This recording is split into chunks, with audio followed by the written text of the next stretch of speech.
जैसा आप बनना चाहते हैं वैसा आप नहीं बन पा रहे हैं, तो जानिए उसका असली कारण गौतम बुद्ध की इस कहानी से। दोस्तों नमस्कार, आपका हमारे इस आवर मोटिवेशनल थॉट्स चैनल पर स्वागत है।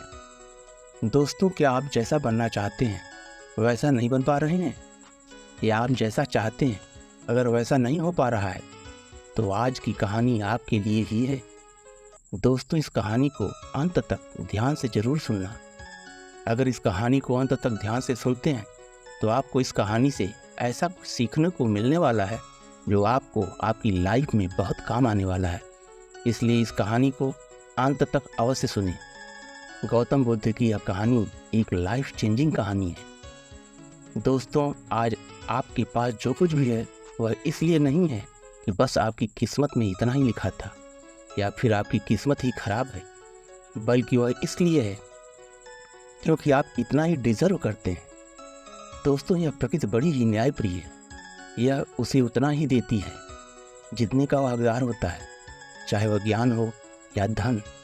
अभी आपके पास उतना ही है जितने की आप हकदार हैं, लेकिन अगर आपको इससे भी ज़्यादा चाहिए तो आपको उसके काबिल बनना होगा। दोस्तों, ऐसा कौन सा गुण है जो आपको काबिल बनाता है? क्या आप उस गुण के बारे में जानना चाहते हैं? अगर आप जानना चाहते हैं तो आप गौतम बुद्ध के जीवन की इस कहानी को अंत तक ध्यान से ज़रूर सुनें। दोस्तों, इस कहानी को सिर्फ समझिएगा मत, बल्कि इस कहानी को अपने भीतर उतर जाने दीजिए। तो बिना समय गंवाए चलिए कहानी की शुरुआत करते हैं। निश्चित ही गौतम बुद्ध के जीवन की यह शिक्षाप्रद कहानी आपके जीवन को बदल देगी। एक बार गौतम बुद्ध को एक सभा में उपदेश देना था। सभा में करीब 100 से ज़्यादा लोग उपस्थित थे और उनका इंतजार कर रहे थे। लोग उनको सुनने को आतुर थे। गौतम बुद्ध सभा में आए, लेकिन बिना कुछ कहे ही चले गए। बुद्ध का ऐसा व्यवहार देख सभी हैरान रह गए, लेकिन किसी ने उनसे कुछ कहा नहीं। अगले दिन फिर से सभा का आयोजन हुआ, लेकिन आज सभा में उपस्थित लोगों की संख्या कम थी, जो घटकर लगभग 80 हो गई। आज भी बुद्ध ने वैसा ही किया। वे सभा में आए, कुछ समय तक रुके भी, लेकिन बिना कुछ बोले आज भी चले गए। आज भी लोग हैरान हुए और उन्हें क्रोध भी आया, लेकिन बुद्ध से किसी ने कुछ नहीं कहा। अगले दिन फिर से सभा का आयोजन हुआ और लोगों की संख्या घटकर अब 50 हो गई। बुद्ध फिर से सभा में आए और फिर बिना कुछ बोले ही चले गए। इसके बाद लोग क्रोधित भी हुए, क्योंकि लोग अपना सभी काम छोड़ छोड़कर आए हुए थे। आज भी बुद्ध से किसी ने कोई प्रश्न नहीं किया। अगले दिन फिर से सभा का आयोजन हुआ। दोस्तों, आप लोग जो इस कहानी को सुन रहे हैं, आप में से भी कुछ लोग मन ही मन कह रहे होंगे कि अरे कितनी बार सभा का आयोजन होगा। और आप लोग को भी इस कहानी को सुनते वक्त अब इरिटेशन होना शुरू हो गया होगा। और जिन जिन लोगों को अभी अभी इरिटेशन होना शुरू हो गया है, उन लोगों को तो यह कहानी बड़े ही ध्यान से सुनना चाहिए, क्योंकि यह कहानी मुख्यतः आपके लिए ही है।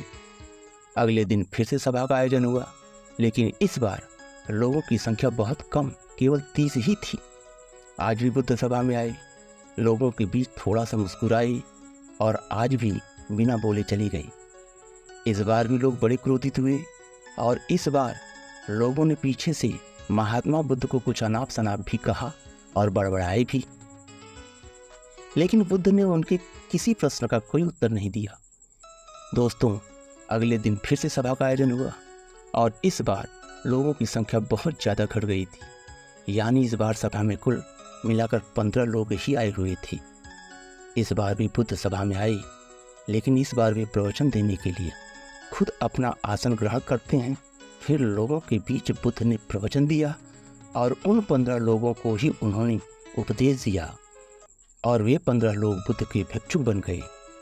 और आगे चलकर उन 15 लोगों ने ही बुद्ध के ज्ञान को अलग अलग दिशाओं में फैलाया। एक दिन बुद्ध से किसी ने पूछा कि बुद्ध, आप कई दिनों तक बिना बोले ही सभा से क्यों चले गए थे? उसका क्या कारण था? फिर बुद्ध कहते हैं कि मैं उन लोगों को खोज रहा था जो लायक थे।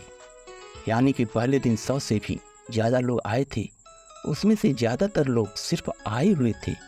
उन्हें मेरे उपदेश से कोई भी मतलब नहीं था, वह बस आ गए थे और उसमें से ज़्यादातर लोग सिर्फ देखने और सुनने आए हुए थे कि सभा में क्या होता है। वह मेरे काम के लोग नहीं थे, क्योंकि वे लोग मेरे ज्ञान को औरों तक नहीं पहुंचा सकते थे। मुझे तो उन लोगों की खोज थी जो मेरे ज्ञान को जन जन तक पहुंचा सके। कई दिनों तक सभा से बिना बोले मैं यूं ही चला गया, क्योंकि मैं जानना चाहता था कि वह कौन लोग हैं जिनके भीतर वास्तव में प्यास है। जिन लोगों के भीतर वास्तव में प्यास थी वे लोग अंत तक जरूर रुके रहे, और जो लोग बस ऐसे ही आ गए थे वे लोग पहले या दूसरे दिन ही चले गए। जिनके भीतर धैर्य था उन्हें मुक्ति का मार्ग भी मिला, और जो लोग जल्दबाजी में थे वे लोग घर में बैठे हुए हैं। सवाल यह नहीं है कि मैं तुम्हें क्या दे सकता हूँ, बल्कि सवाल यह है कि तुम क्या ले सकते हो। तुम्हारा पात्र कितना बड़ा है और कितने के तुम हकदार हो। जितने के तुम हकदार हो उससे ज़्यादा तुम्हें नहीं मिलेगा। फिर वह व्यक्ति बुद्ध से पूछता है कि बुद्ध, लायक कैसे बना जाता है। फिर बुद्ध कहते हैं कि धैर्य के द्वारा। जिस व्यक्ति के अंदर धैर्य है वह अपने जीवन में कुछ भी पा सकता है। सभा में जितने भी लोग आए हुए थे और उसमें से अंत तक वही रुके जिनके अंदर धैर्य था। तुम्हारे जीवन में तुम्हारा लक्ष्य चाहे जो कुछ भी हो, लेकिन तुम बिना धैर्य की सफलता के चरम तक नहीं पहुंच सकते। फिर वह व्यक्ति बुद्ध से पूछता है कि कोई व्यक्ति अपने भीतर के धैर्य को कैसे बढ़ाए। बुद्ध कहते हैं कि निरंतर अभ्यास के द्वारा हम अपनी भीतर की धैर्य को बढ़ा सकते हैं। जैसे कोई व्यक्ति जब ध्यान करना शुरू कर देता है तो उसका मन उसके सामने कई सारी अड़चनें लाता है, लेकिन उसका धैर्य उसे एक दिन उसके लक्ष्य तक जरूर पहुंचा देता है।